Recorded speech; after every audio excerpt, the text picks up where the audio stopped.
का आप देख रहे हैं न्यूज 18 राजस्थान। आप सबके साथ मैं हूं प्रियंका राय। बुलेटिन की शुरुआत बड़ी खबर के साथ करेंगे। जयपुर से बड़ी खबर है, फर्जी एनओसी से ऑर्गन ट्रांसप्लांट मामले से जुड़ी इस वक्त की बड़ी खबर आपको बता दें। इस मामले में राज्य सरकार का सख्त रुख दिखाई दे रहा है।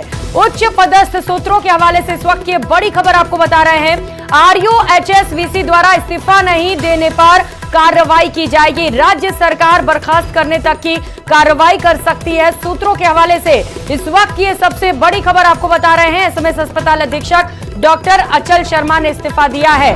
कॉलेज प्राचार्य डॉक्टर राजीव बगरहट्टा भी आज इस्तीफा देंगे। अगर इस्तीफा नहीं देते हैं तो उसके बाद कार्रवाई की जाएगी राज्य सरकार की ओर से।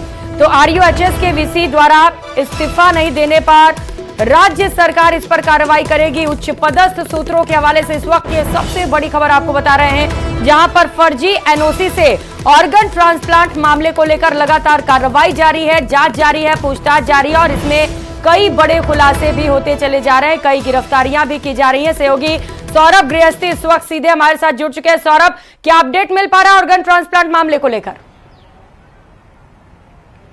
जी बिल्कुल, देखिए इस मामले में राज्य सरकार ने सख्त रुख अपना लिया है और जिस प्रकार की जानकारी मिल रही है, पहला इस्तीफा जो है वो हो चुका है।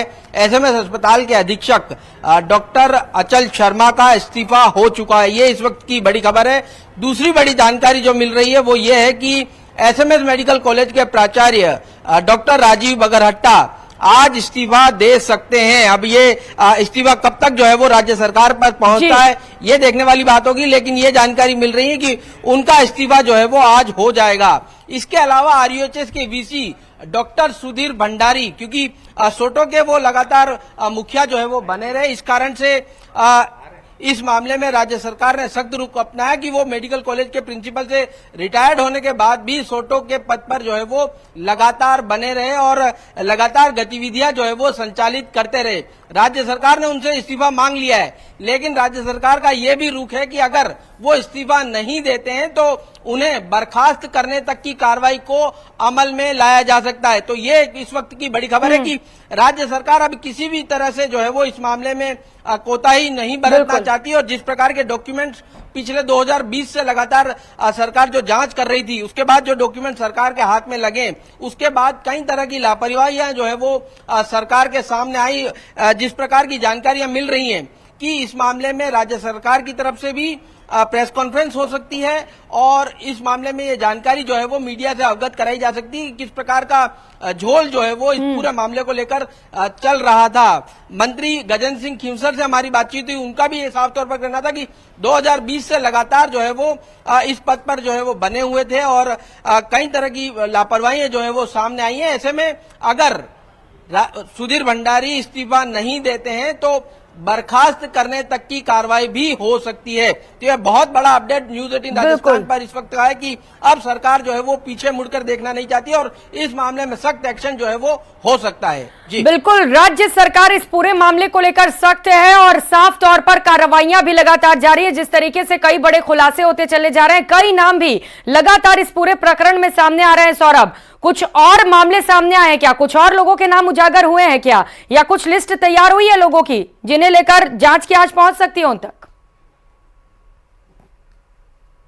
जी बिल्कुल, देखिए ऑर्गन ट्रांसप्लांट को लेकर जो कमेटी है वो लगातार जांच कर रही है। 1 महीने से ज्यादा जो है वो जांच को हो चुका है, चूंकि एक ऑर्गन ट्रांसप्लांट के लिए करीब 40 से 50 पेज जो है वो होते हैं और हजारों बताया जाता है कि 1000 से ज्यादा जो है वो ट्रांसप्लांट हो चुके हैं। तो राज्य सरकार की जो कमेटी है वो लगातार एक एक ट्रांसप्लांट की जो कॉपी है उनको चेक कर रही है और कहाँ किस तरह से खामियां रही हैं उनकी जांच जो है वो कर रही है। यही कारण रहा कि इतनी देरी जो है वो इस पूरे मामले को लेकर हो गई, लेकिन अब बताया जा रहा है कि जांच जो है वो पूरी होने की लास्ट स्टेज पर है। किसी भी वक्त कमेटी जो है वो अपनी रिपोर्ट राज्य सरकार को सौंप सकती है और उसके बाद ये शुरुआती संकेत इस प्रकार की कार्रवाई की कि इस्तीफे मांगे गए, लेकिन अगर इनका इन्वॉल्वमेंट देखने को मिलता है तो इन पर भी सख्त कार्रवाई जो है वो हो सकती है। फिलहाल चूंकि राज्य सरकार को नई कमेटी जो है वो बनानी है, इसका पहले से जो है वो चल रहा था कि जो अप्रूवल कमेटी है उसका पुनर्गठन जो है वो किया जाए, लेकिन अब अगर इनकी मिलीभगत या इनका